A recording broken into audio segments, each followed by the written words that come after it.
Dok, kasih tahu dong bagaimana cara mengolah stres biar program hamilnya berhasil.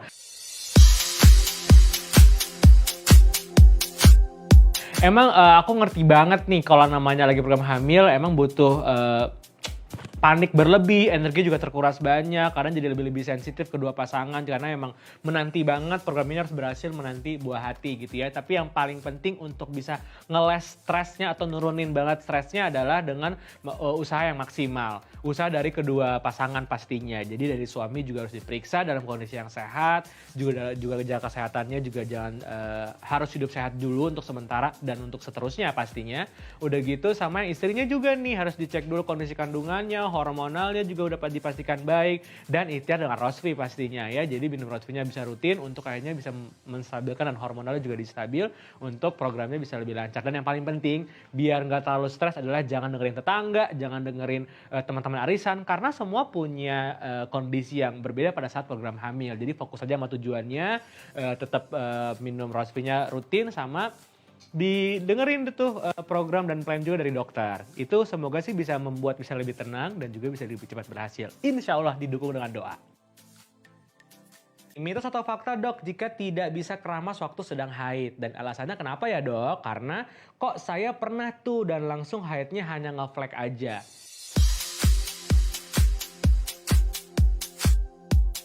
Oke, aku bisa pastikan untuk pertanyaan ini adalah mitos. Jadi emang gak ada hubungannya orang lagi menstruasi itu udah pasti gak boleh keramas. Karena sebenarnya justru biasanya ada keluhan-keluhan yang dikhawatirkan kan nanti takutnya dipusing, jadi sakit kepala. Padahal sakit kepala dan juga pusing itu biasanya memang pengaruh hormonal dan terjadi biasanya sebelum menstruasi atau pada saat menstruasi terjadi. Jadi nggak berhubungan sama karena keramasnya. Justru kalau pada saat lagi menstruasi kita harus menjaga kebersihannya tubuh dan juga kulit kepala dong. Jadi pada saat menstruasi juga tetap harus mandi, tetap harus keramas biar segar, biar fresh, biar fit. Jadi nggak terlalu berasa juga pada saat mood lagi swing pada saat menstruasinya. Gitu. Misalnya nih dok, telat menstruasi 1 minggu, apakah pasti hamil?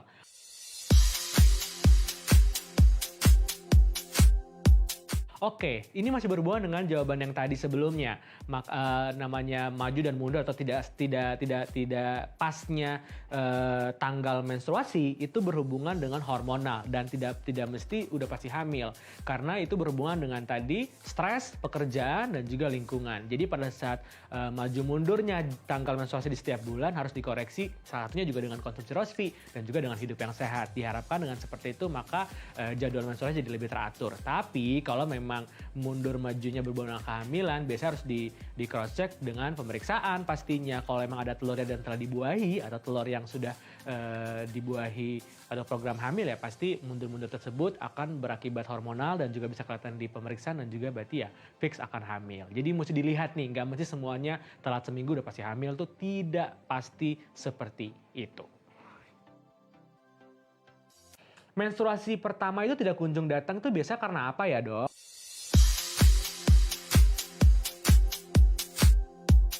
Menstruasi pertama yang tidak kunjung datang.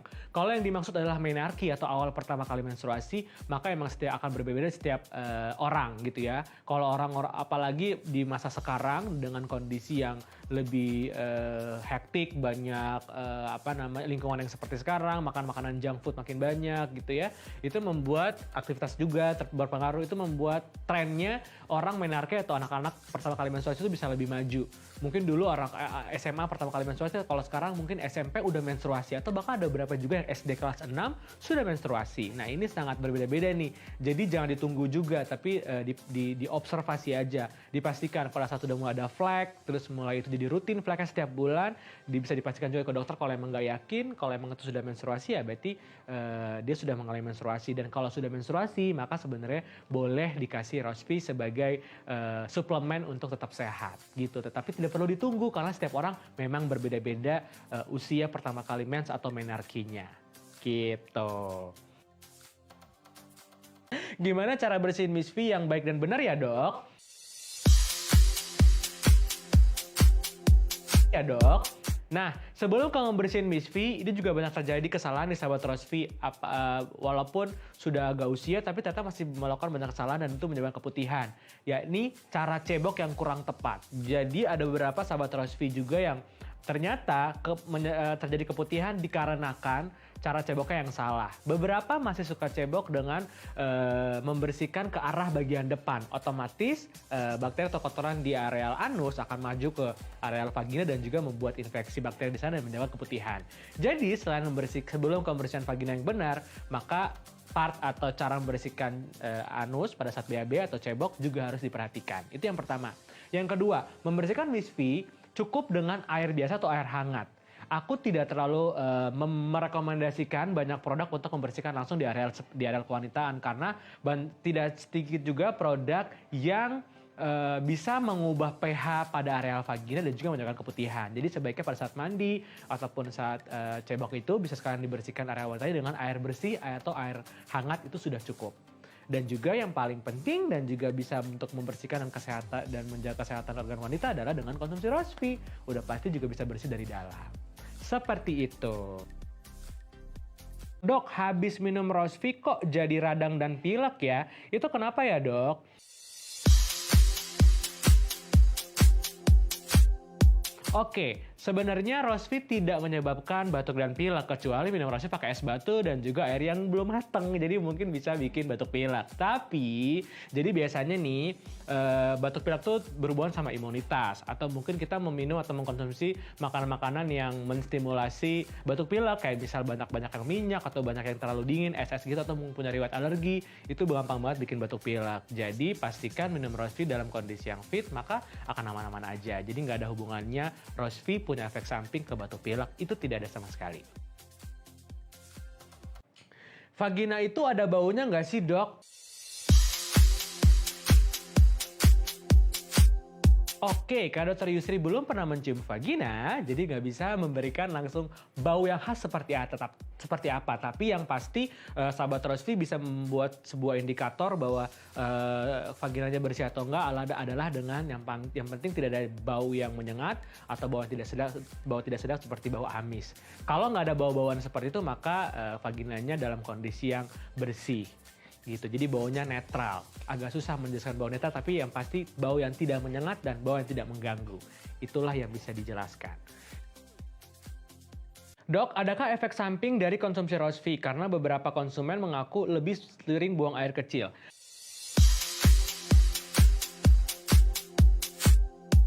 Lebih sering buang air kecil berhubungannya justru bukan sama Rosvi, tapi dengan seberapa besar kita konsumsi minum.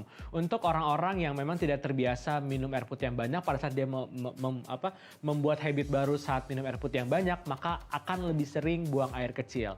Tetapi kalau habit tetap dilanjutkan dan diteruskan, maka sebenarnya akan menjadi habit yang baik dan lama-kelamaan BAK-nya akan jadi disesuaikan dengan habit yang baru. Jadi nggak selalu seperti itu di awal-awal aja. Jadi bukan karena minum Rosvi terus jadi banyak pipis, tapi karena jadi banyak minum, jadi pipisnya juga makin banyak di awal. Seperti itu. Hamil tapi menstruasi, mungkinkah, Dok? Iya, ini berhubungan sama yang jawaban yang sebelumnya, jadi nggak bisa dong pada saat hamil tapi menstruasi juga. Bisa aja hamil tapi perdarahan, tapi itu bukan dari berdarah dan menstruasi. Bisa yang lain-lain, bisa perdarahan karena keguguran mungkin, atau mungkin kebentur sesuatu jadi keluar flek berdarah, itu bisa masuk akal. Tapi kalau menstruasi bersama dengan hamil, maka itu tidak akan mungkin terjadi. Gitu? Bagaimana tips menyeimbangkan hormon bagi wanita? Oke, hormonal dan juga wanita itu sangat kompleks kalau dibicarakan, kalau didiskusikan. Karena selalu berhubungan dengan aktivitas, pikiran gitu ya, stres gitu, dan juga dari makanan gitu, dan juga pada saat musim hamil, menyusui itu juga berhubungan dengan hormon yang tidak stabil. Jadi karena emang sangat kompleks ngomongin hormon di wanita, maka salah satu cara untuk menyeimbangkannya adalah dengan hidup sehat, tidak banyak pikiran atau tidak bisa mengelola stres dengan baik, dan juga dengan konsumsi Rosvi yang rutin. Dengan mengkonsumsi Rosvi rutin dengan jangka panjang, maka justru akan bisa membuat lebih sehat dan juga hormonalnya juga akan jadi imbang. Seperti itu. Dok, aman gak sih berhubungan intim saat hamil?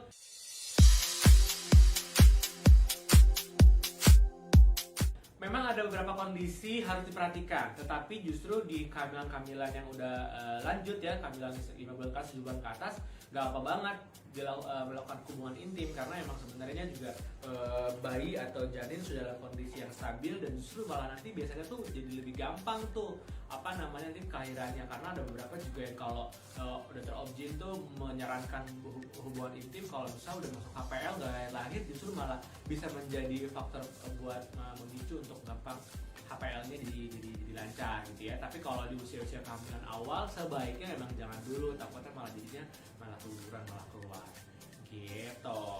Jadi dilihat ya usia kehamilannya. Boleh nggak sih dok secara medis itu kita berhubungan intim saat menstruasi?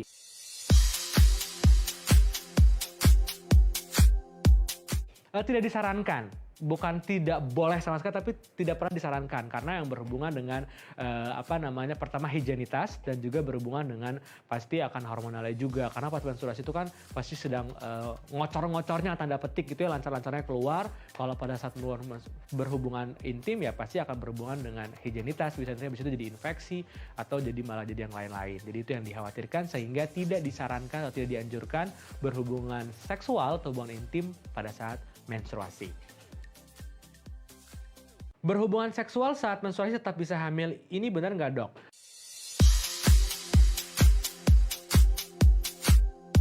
Oke, bisa dibilang sih kurang tepat karena memang pada saat menstruasi berarti logikanya semua sel telur yang tidak dibuahi sedang dikeluarkan atau diluruskan oleh tubuh. Itu adalah fase normal dari tubuh, makanya menstruasi dikeluarkan.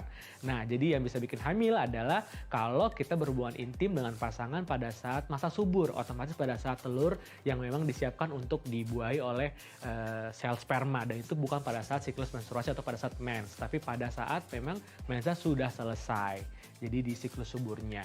Itu penjelasan. Jadi kalau menstruasi pada berhubungan intim dan jadi hamil itu tidak tepat dan tidak sesuai dengan kondisi dan juga teori yang ada. Setelah keguguran, haruskah kuretase? Atau ada cara lain dok? Terus minum Rosvi-nya kapan ya setelah kuretase?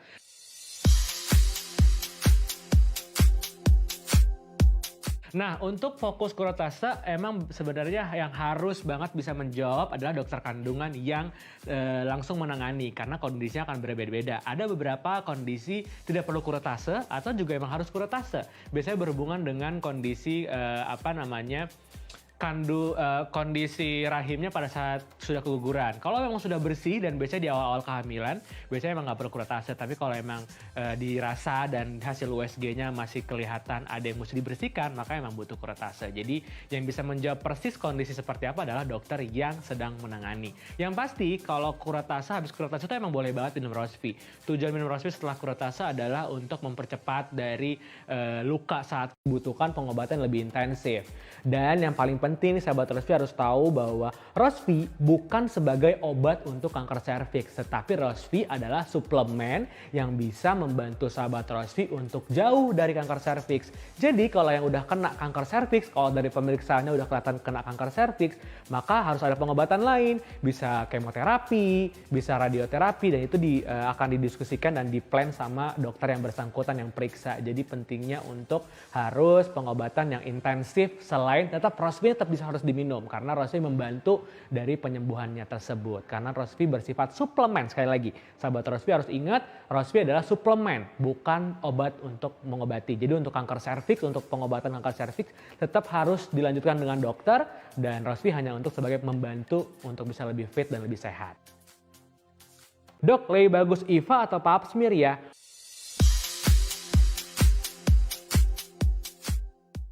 Oke, IVA dan pap smear sama-sama punya fungsi yang cukup mirip untuk meng-screening dari kejadian kanker di rahim atau kanker serviks. Tetapi kalau di IVA tidak bisa lebih detail. Kalau IVA tuh hanya sekedar ada atau tidak yang kondisi yang tidak normal gitu ya, abnormal. Tetapi kalau di pap smear bisa kelihatan levelnya.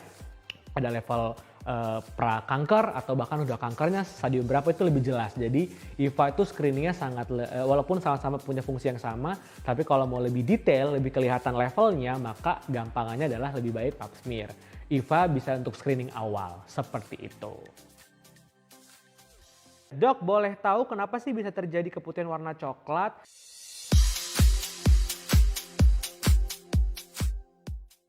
Nah, memang warnanya beda-beda nih, ada yang gatal banget, ada yang bau banget, ada yang warnanya juga jadi berubah, itu berhubungan sama infeksi yang terjadi.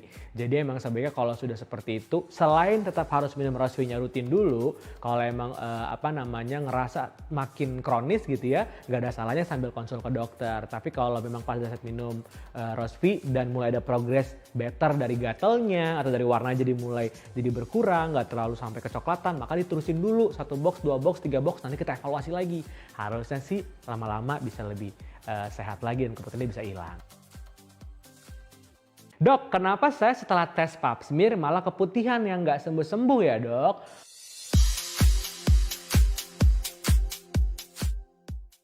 Oke, mungkin bermasalahnya bukan pada saat tes pap smear-nya, tetapi mungkin ada kondisi tertentu, bisa hormonal atau mungkin berhubungan sama hygiene ya, itu yang bikin menjadi tiba-tiba ada keputihan. Jadi mesti dilihat lagi nih, karena kalau pap smear cuman sebuah pemeriksaan yang nggak ada hubungannya dengan kejadian keputihan, karena keputihan itu kan berarti ada infeksi, bisa bakteri, bisa virus, bisa jamur yang berhubungan sama pH atau kelembapan di areal vagina juga. Jadi biasanya berhubungan sama hormonal atau mungkin pakai produk tertentu, atau mungkin emang hygiene atau kelembapan. Jadi areal faktor-faktor itu yang bisa menyebabkan keputihan, bukan karena pap smear-nya. Tapi bisa aja nih dalam kondisi yang bersamaan itu terjadi, jadi kesannya karena pap smear jadi keputihan.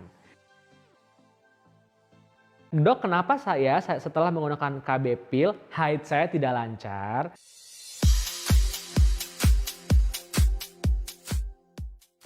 Tidak semuanya sih memang, jadi namanya kontrasepsi salah satunya pil KB itu kan untuk menggagalkan kehamilan, tugasnya di sana. Tetapi ada beberapa nih yang punya efek samping lainnya walaupun nggak banyak yang bikin jadinya menstruasinya jadi nggak lancar. Nah itulah akhirnya pentingnya mengkonsumsi Rosvi sambil tetap berkaberia. Biar apa? Biar hamilan tetap nggak terjadi dan Rosvi jadi bisa bikin hormon jadi balance. Harapannya menstruasinya jadi nggak terganggu.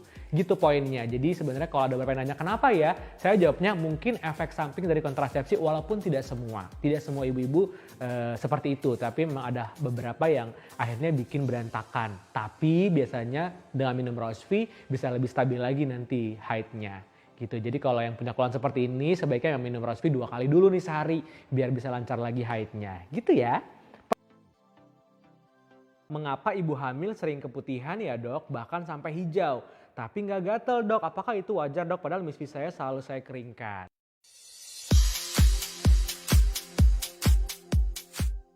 Nah, kalau yang berhubungan sama ibu hamil itu kan pasti hormonalnya lagi, progesteron estrogennya lagi naik turun banget. Dan itu berhubungan banget tuh sama terjadi keputihan. Jadi kalau keputihan atau yang sampai bahkan hijau pada saat ibu hamil itu wajar banget karena berhubungan dengan kehamilannya. Walaupun tidak terjadi di semua ibu hamil, jadi nggak apa-apa. Bisa nggak ya dok punya anak setelah pengobatan kanker serviks?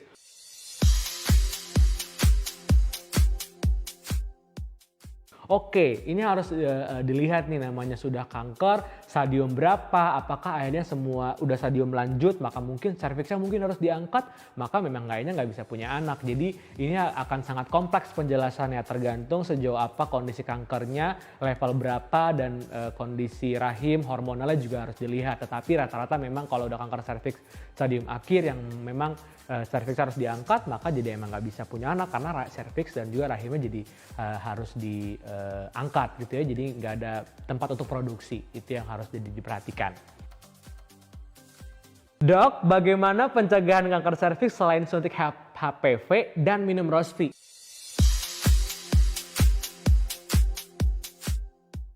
Ini udah oke banget. Minum Rosvi aja dengan rutin itu udah benar-benar cukup ikhtiar yang baik untuk menjaga kita dari kanker serviks karena kondisi serviks dan juga rahim dijaga dengan baik ya, dibikin sehat, jauh dari infeksi, hormonalnya stabil, harapannya sih juga jauh dari kanker serviks sebagai pencegahan.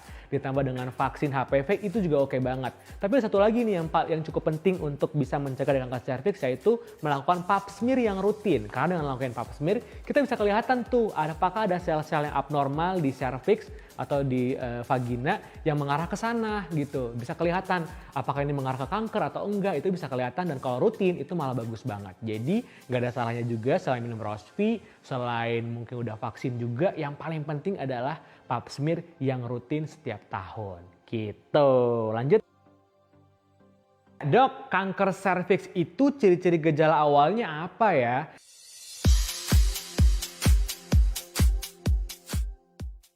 Nah, nggak ada yang spesifik nih kalau kita ngomongin kanker serviks. Pasti biasanya terjadinya sudah langsung kronis nih. Walaupun gejala generalnya pasti semua kanker tuh berhubungan sama tiba-tiba mendadak berat badannya turun ya, terus jadi makin lemes, makin ringkih gitu ya. Terus kalau untuk serviks pasti ada keluhan yang berhubungan dengan perdarahan gitu. Bisa tiba-tiba atau menstruasinya panjang gitu ya, atau nggak pas menstruasi pun keluar darah, atau tambah lagi darahnya keluar pada saat hubungan seksual berdarah-darah terus. Pokoknya intinya adalah sangat berdarah-darah biasanya. Tetapi belum tentu itu pasti kanker. Jadi karena biasanya kanker itu terjadinya tuh akumulasi gitu ya. Jadi progresnya tuh kelihatan, dan biasanya pas saat periksa ke dokter baru kelihatan. Makanya nih kalau sahabat Rospi udah mulai ada gejala siklus menstruasinya yang nggak teratur, atau mungkin suka nyeri pada saat berhubungan, atau mungkin ada perdarahan setelah hubungan seksual, selain memang harus konsumsi Rospi yang rutin, kalau ada gejala-gejala seperti itu sebaiknya memang kontrol ke dokter. Jadi jangan sampai sudah telat baru kontrol, karena namanya kanker serviks tuh nggak mendadak kayak batuk pilek gitu langsung kelihatan, tapi ada progresnya. Jadi jangan sampai makin buruk baru ketahuan gitu ya. Saya hamil, bagaimana saya dapat melindungi diri dari COVID-19? Tadi udah aku jelasin juga, pokoknya intinya biasa kalau udah hamil-hamil itu berhubungannya adalah dengan jadwal kontrol. Ini paling sering yang harus diperhatikan. Kayak misal biasanya kontrolnya suka rame, itu kan mesti cari jadwal yang lebih tidak terlalu ramai, atau komunikasi dengan dokternya. Mungkin bisa dikomunikasikan untuk lebih tidak terlalu sering ke rumah sakit atau kontrol. Ya kalau misalnya dalam kondisi normal bisa sebulan 2 kali atau sebulan sekali, mungkin ini masih bisa dimundurin sedikit dengan komunikasi terhadap bidan dan juga dokternya. Itu kondisinya untuk bisa menjaga kehamilannya bisa lebih efektif dan sehat di masa pandemik. Apakah ada efek langsung bagi ibu hamil yang terkena COVID-19, dok?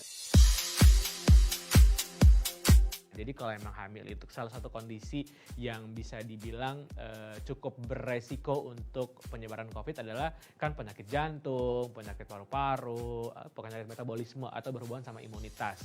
Begitu juga dengan ibu hamil. Jadi memang dibandingkan dengan yang tidak hamil atau yang di usia muda yang punya imun yang fit, memang akhirnya ibu hamil ini harus dijaga banget kondisinya, karena memang lebih rentan untuk terpajan atau terkena virus ini.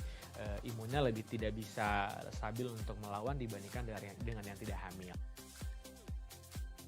Kalau misalnya semasa PMS kan imun tubuh menurun, dok, apakah bisa gampang tertular COVID-19?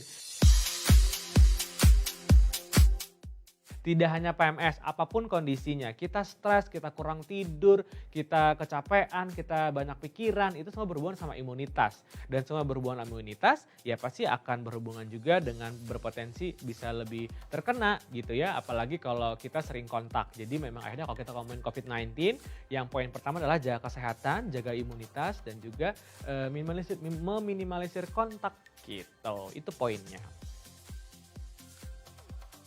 Haruskah ibu hamil menjalani pemeriksaan COVID-19? Nah, sebelum kita ngomongin yang hamil-hamil, yang nggak hamil pun kalau memang dalam kondisi yang sekarang, kita udah ngomongnya adalah udah di new normal ya. Bahkan semua sudah mulai aktivitas, semua sudah mulai kembali bekerja, ada yang sudah bepergian karena tugas dinas, bepergian karena tugas kantor gitu ya. Maka sudah banyak syarat untuk rapid test atau kita harus screening gitu, karena memang akhirnya kan orang tanpa gejala makin banyak, kita takut penyebarannya makin luas gitu. Nah, untuk ibu hamil sendiri spesifik, kalau tadi kita udah bahas mereka lebih tidak stabil imunnya, lebih beresiko berpotensi untuk kena, maka memang akhirnya beberapa juga kalau tidak ada cuman di rumah aja, nggak berpergian, sebenarnya nggak perlu cek juga gitu. Yang penting dia sudah yakin bahwa dia benar-benar hanya di rumah aja. Tetapi kalau memang akhirnya memang ini mesti ke rumah sakit gitu ya, biasanya memang diwajibkan. Apalagi kalau udah mau lahiran itu pasti akan di rapid dan juga mungkin bahkan di swab. Biar apa? Biar tetap screening. Dalam arti kalaupun dalam kondisi ibu hamil ini sehat, maka pada saat lahiran nanti dalam kondisi bisa lebih normal, tidak ada protokol pakai APD dan lain-lain. Tapi kalau memang dalam kondisi ini memang mungkin positif, ya pasti akan ada protokol APD, protokol COVID-19 yang dijalankan dalam proses nanti kelahirannya. Jadi kalau ditanya wajib apa enggak, memang tidak diwajibkan. Tetapi tergantung dari tujuannya. Apa tujuannya? Memang ada beberapa kondisi di rumah sakit yang akhirnya ibu hamilnya harus dicek karena untuk men-screening juga dari kondisi ibu tersebut. Gitu ya. Kalau boleh tahu, apakah jika masa pandemik ini juga kita rentan terkena keputihan? Ya, nggak ada hubungannya keputihan langsung dengan COVID-19, walaupun keputihan juga bisa karena infeksi virus gitu ya. Jadi kalau kita ngomongin keputihan pasti akan hubungannya adalah dengan infeksi virus bakteri yang memang fokus ke alat reproduksi, berhubungan sama hormonal juga. Jadi bisa aja pada saat pandemik ini keputihannya makin tinggi, mungkin karena stresor, mungkin karena aktivitas ya di rumah aja, terus ganti produk yang gitu-gitu bikin keputihan bisa, tapi bukan berhubungan sama COVID-19-nya. Gitu. Jika punya penyakit endometriosis, apakah juga rentan terkena COVID-19, Dok? Endometriosis, COVID-19. Jadi jangan semua dikaitkan. Jadi poin utamanya adalah sahabat Rosvi harus pikirin dulu yang paling utama dengan yang berhubungan dengan COVID-19 adalah imunitas. Jadi kalau misal keluhannya endometriosis, terus ada punya keluhan sakit mah, sakit lain-lain, ya berarti harus dijaga kesehatannya. Tapi kalau kondisi yang tidak sakit, ya layaknya orang normal yang lainnya tetap dijaga kesehatannya. Jadi kalau emang lagi sakit, lebih ekstra untuk cepat sembuh dan juga dijaga kontak dan juga cuci tangan dan lain-lain. Tapi kalau emang lagi sehat-sehat aja ya tetap juga jaga. Jadi ini kalau kita lagi masa pandemik ini double ekstra aja deh untuk jaga kesehatan. Apapun kondisi sakitnya. Karena semua penyakit pasti akan berhubungan sama stres dan juga berhubungan sama pikiran. Imunitas. Jadi poin itu yang mesti di-maintenance. Gitu. Tapi jangan jadi serba salah nggak ngapa-ngapain juga. Karena kita tetap harus beraktivitas seperti biasa. Yang penting hati-hati. Dokter Yusri, kalau misalnya saya terkena COVID-19 dan saya sedang hamil trimester akhir, apakah anak saya baik-baik saja, Dok? Insya Allah, saya nggak bisa memastikan karena saya tidak periksa dan saya tidak ada di kondisi bersama dengan ibu pada saat lahiran. Tetapi yang tadi saya bahas di depan, di awal, semua ibu-ibu yang mau lahiran di trimester akhir ke rumah sakit pasti akan di screening rapid testnya.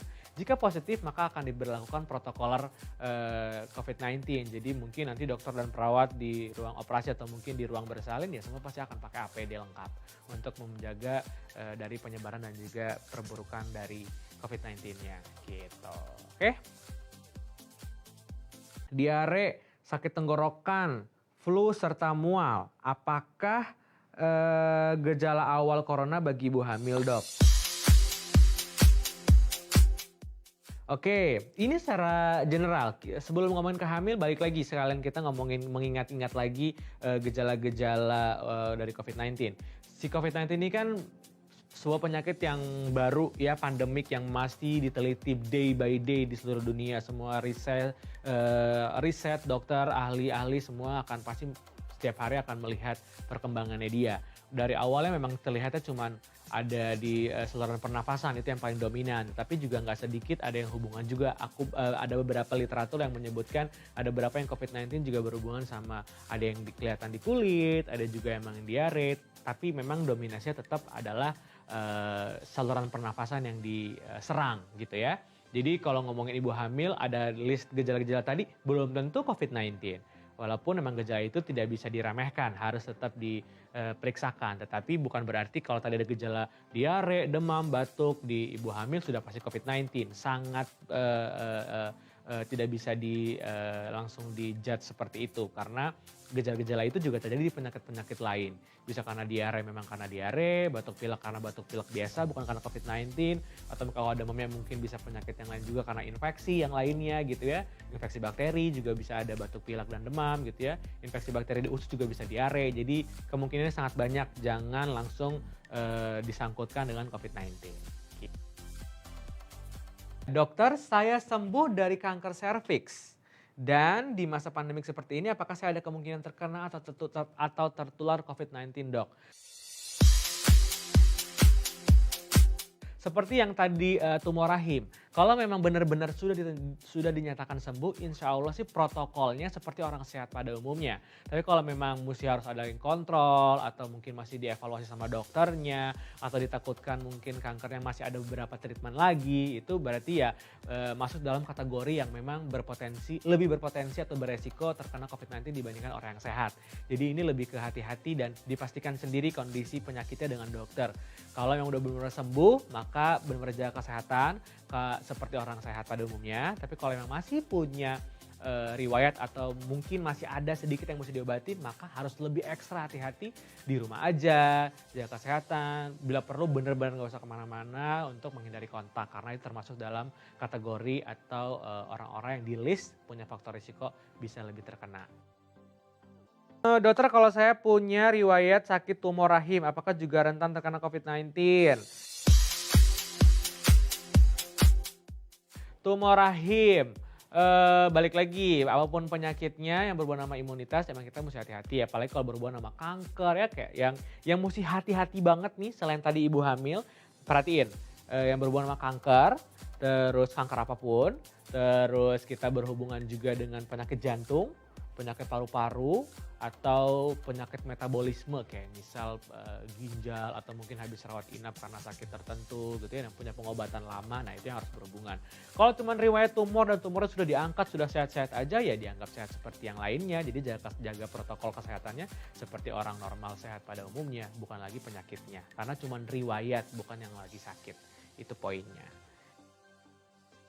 Dokter, apakah COVID-19 bisa menular melalui organ reproduksi wanita jika kita memegang dengan tangan yang kotor?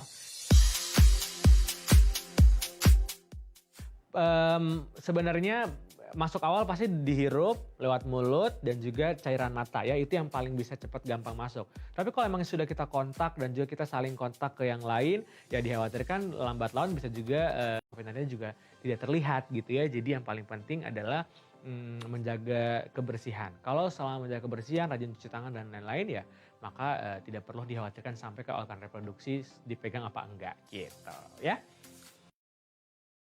Menurut WHO, ada gejala muntah dan mual bagi penderita COVID-19. Apa bedanya mual muntah pada penderita COVID-19 dengan ibu hamil ya, Dok? Tentu berbeda. Kalau mual muntah karena COVID-19 biasa disertai demam, pasti ada kontak ya, atau mungkin dia ada di area red zone. Ada banyak faktor-faktor yang bisa mengarahkan ke sana dengan pemeriksaan. Tapi kalau emang karena hamil dan ngidam ya udah pasti dia sudah PPT-nya positif, dia sudah dinyatakan hamil, udah gitu mual muntahnya seringnya mungkin di pagi hari karena emang itu namanya morning sickness ya. Itu ada pada orang hamil, itu khas gejalanya, jadi bisa dilihat sendiri tuh dan pasti akan berbeda, belum tentu, mungkin bisa aja juga ada COVID-19-nya, tetapi belum tentu semua mual muntah yang di ibu hamil pasti COVID-19. Semua mual muntah di ibu hamil udah pasti ngidam, kalau bahasa kita morning sickness, tapi belum tentu COVID-19. Dokter, apakah betul di masa pandemi COVID-19 ini cukup berbahaya jika menjalankan program hamil? Kalau dibilang bahaya banget dan dilarang sih enggak, karena memang tidak ada terbukti secara ilmiah si virus ini bisa terus akan membahayakan atau sampai kematian pada saat sedang program gitu ya. Tapi tetap penyebarannya, tetap yang membahayakan adalah di part itunya, tapi bukan di part janinnya. Jadi ini mesti dilihat dari banyak sisi.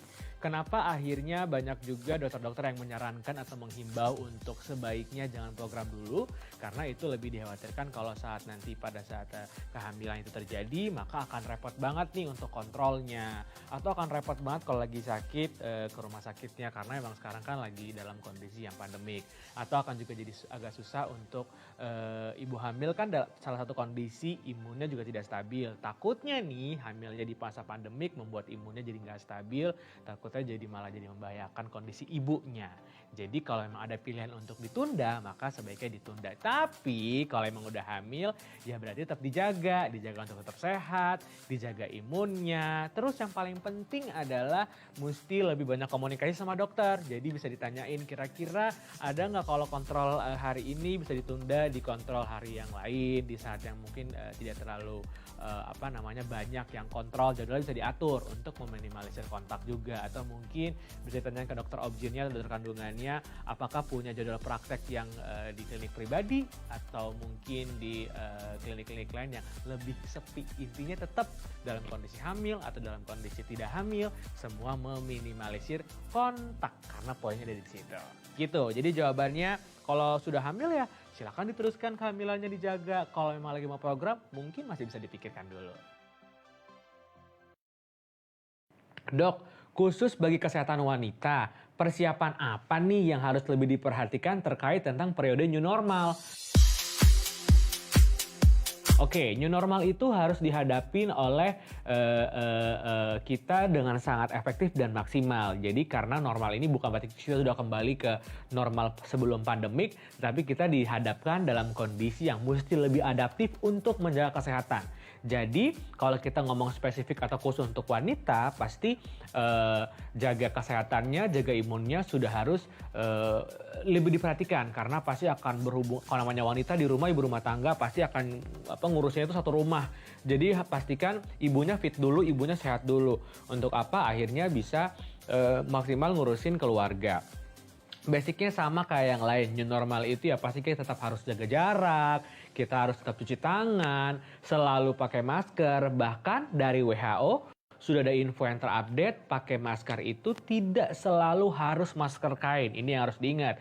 Memang kenapa sih dok jadi berubah-ubah terus? Bukan berubah-berubah, tetapi karena COVID-19 ini baru, kita harus selalu adaptif, selalu adaptasi dengan kondisi dari COVID-19 ini. Nah, di new normal ada beberapa saran atau himbauan dari WHO, kalau kita pergi ke area-area resiko tinggi seperti rumah sakit, fasilitas kesehatan puskesmas gitu ya, atau mungkin laboratorium, kita emang lebih disarankan untuk menggunakan masker yang medis. Jadi nggak cuma buat orang medis aja, tapi kalau kita ke tempat yang banyak resikonya seperti di rumah sakit, kita sebaiknya menggunakan masker yang medis. Sedangkan masker kain sebaiknya menggunakan masker-masker kain yang nggak terlalu tipis gitu ya, yang ibaratnya kayaknya tuh debu masih bisa masuk, let's say gitu. Jadi harus paling nggak dicari yang punya lapisan juga. Dan dipakai di tempat-tempat public area dengan selalu mempertimbangkan jarak atau physical distancing. Itu saran dari WHO. Jadi bisa buat persiapan new normalnya juga. Dok, saya seorang mahasiswa yang baru ketahuan memiliki kista 10 cm pasca medical check up selesai operasi usus buntu kemarin. Bagaimana solusi baiknya ya dok? Kan sekarang belum kering pasca operasinya.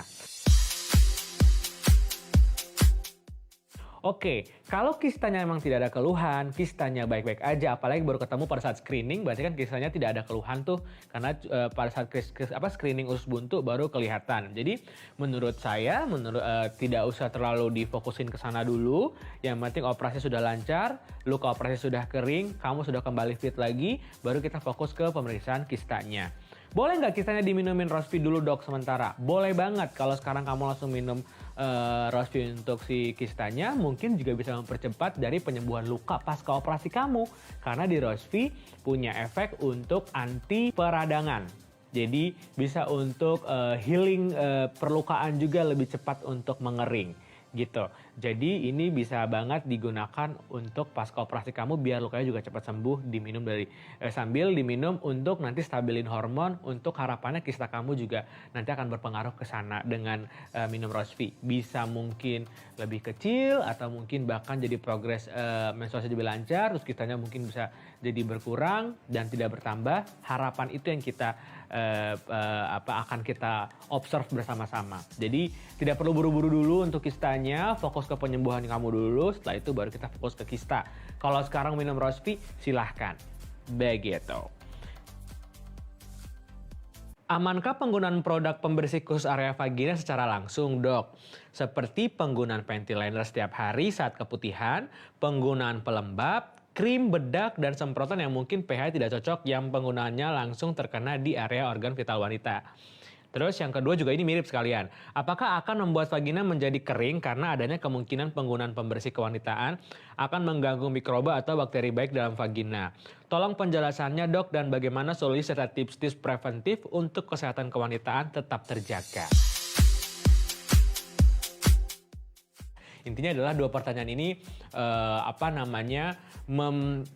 menanyakan seputaran produk kewanitaan yang disemprot, dioles berupa krim dan lain-lain. Dan betul sebenarnya sudah terlihat tuh di pertanyaan nomor 2 bahwa memang pasti berhubungan sama pH. Jadi apapun produk yang dioles gitu ya dengan bentuk krim ataupun spray dan lain-lain ataupun sabun kewanitaan pasti akan mempengaruhi dari kelembapan atau pH dari areal organ kewanitaan. Kalau ngerasa lebih kering atau bahkan menjadi keputihan ya berarti nggak cocok sama produknya, sebaiknya memang hindari. Kalau aku pribadi memang tidak terlalu menyarankan produk-produk yang dioles atau bersentuhan langsung dengan area organ kewanitaan karena ya itu tadi sangat sensitif, bisa jadi nggak cocok, bisa mengurangi jadi bikin kering, merubah pH atau kelembapan, jadinya malah jadi keputihan dan lain-lain. Jadi aku lebih menyarankan ya minum Rosvi karena dengan konsumsi Rosvi punya efek yang cukup mirip dan punya fungsi yang bisa dibilang sama tapi lewat dari dalam gitu ya karena dikonsumsi, jadi nanti akan diproses oleh tubuh. Itu akan bisa lebih baik menjaga kesehatan wanita dan lebih efektif dan lebih aman gitu. Tetapi kalau ada yang ngerasa, dok tapi aku pakai produkku cocok-cocok aja, ya silakan dilanjut. Boleh nggak ditambahin Rosvi? Boleh-boleh aja gitu ya. Tapi kalau ditanyain pribadi, saya sih merekomendasikan yang memang dikonsumsi. Dokter, menurut dokter untuk saat ini di Indonesia sampai pada tahap manakah kondisi saat ini terkait COVID-19? Dan mohon saran dari dokter agar kita bisa berperan setidaknya bisa menghindari sejauh mungkin dampak tidak baik dari COVID-19 ini, dok. Ini pertanyaan sangat basic yang harus dijawab dari pertama kali ada COVID-19 di Indonesia dan di seluruh dunia. Kita semua memang yang kalau kita lakuin di rumah aja, physical distancing, cuci tangan, pakai sabun gitu ya, pakai masker kalau pas keluar rumah. Semua itu emang sudah kita lakukan untuk tujuannya hal tersebut. Jadi ya konsistensi terus aja melakukan walaupun udah new normal, tapi part-part basic itu tetap harus dilakukan. Jadi karena belum ada vaksin, belum ada obat buat COVID-19 yang bisa langsung jadi anti-COVID atau jadi langsung sembuh karena itu berhubungan sama imun. Jadi ya paling utama adalah jaga kesehatan, jaga jarak. Sampai nanti semua satu dunia akan bisa better, COVID-19-nya bisa sama-sama kita perangin. Ya sambil berdoa semoga progres penemuan vaksinnya bisa lebih cepat. Itu yang bisa kita lakukan bersama. Dok, selain untuk kesehatan kewanitaan, apa manfaat lain dari Rosvi ya dok? Apa bisa untuk suplemen pelengkap daya tahan tubuh wanita juga? Karena saya sebagai distributor ada beberapa konsumen memberitahukan badannya terasa lebih enteng dan berkurang pegel-pegelnya dok. Terus ada juga nih, dok bagi seorang wanita keseimbangan hormon memiliki pengaruh yang bagaimana? Apakah keseimbangan hormon dalam wanita akan mempengaruhi kinerja organ tubuh seorang wanita bisa maksimal atau tidak? Seperti lesu atau mood wanita akan berpengaruh juga. Oke, intinya adalah fungsi lain dari penggunaan produk Rosvi. Memang kalau fungsi utamanya kerjanya pasti berhubungan sama kesehatan wanita dengan cara yang paling pertama adalah hormonal balancing.